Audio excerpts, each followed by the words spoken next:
কোন সময় খবর আসবে তিস্তা পাড়ার লোকদের এই অবস্থায় দুর্দশা সব বাসকে নিয়ে যাচ্ছে? কেন এটা স্থায়ী সমাধান হলো না? স্বাধীনতার অর্ধ শতাব্দীর ঊর্ধ্বে চলে গেল, কিন্তু এই দুঃখ গুছানো হলো না কেন? দেশের সরকারের কারণে এটা হয় নাই। যদি সেই প্রকল্প বাস্তবায়ন হয়, তাহলে বর্ষা আসলেই আমাদের বুক আর দূর দূর করে কাঁপবে না। আমরা আশা করি এই দেশের এই এলাকার মানুষ স্বস্তিতে থাকবে। সম্মানিত ভাই ও বন্ধুগণ, এই ধরনের অনেকগুলো ন্যায্য দাবি আপনাদের আছে। এই এলাকায় আমার ভাই সালেই বলে গেছে, 100-র মধ্যে 71 জন মানুষ দরিদ্র সীমার নিচে বসবাস করেন। তারা এমনকি গুনাহ করেছেন, পাপ করেছেন, যে বাংলাদেশের অংশ হয়েও তাদের ভাগ্যের সামান্য কোনো পরিবর্তন হবে না। তাদের নিয়ে কি পরিকল্পনা? আমরা পরিষ্কার বলতে চাই, আল্লাহ যদি আপনাদের ভালোবাসা শিখতে হয়ে, দেশবাসীর ভালোবাসা শিখতে হয়ে আমাদের উপর মেহেরবানি করেন, আর যদি এই দেশের খেদমতের দায়িত্ব দেন, ইনশাআল্লাহ তাআলা লাজিম প্রেসিডেন্ট প্রধানমন্ত্রীর মুখ দেখে কোনো এলাকার উন্নয়ন হবে না। জনগণের ন্যায্য প্রয়োজনকে বিবেচনায় নিয়ে সমন্বিত সুষম উন্নয়ন হবে ইনশাআল্লাহ।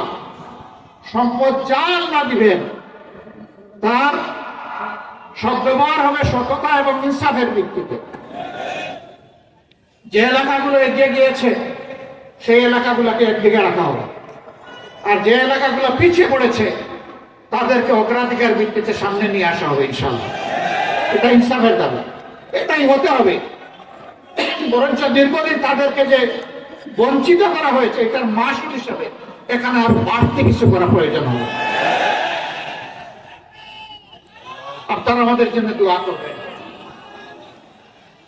ন্যায়ের পথে, ইনসাফ কায়েমের পথে আমাদেরকে যতদিন পাবেন, আমাদেরকে একটু ভালোবাসবেন, দোয়া করবেন, সাহায্য করবেন, ভুল করলে সমালোচনা করবেন।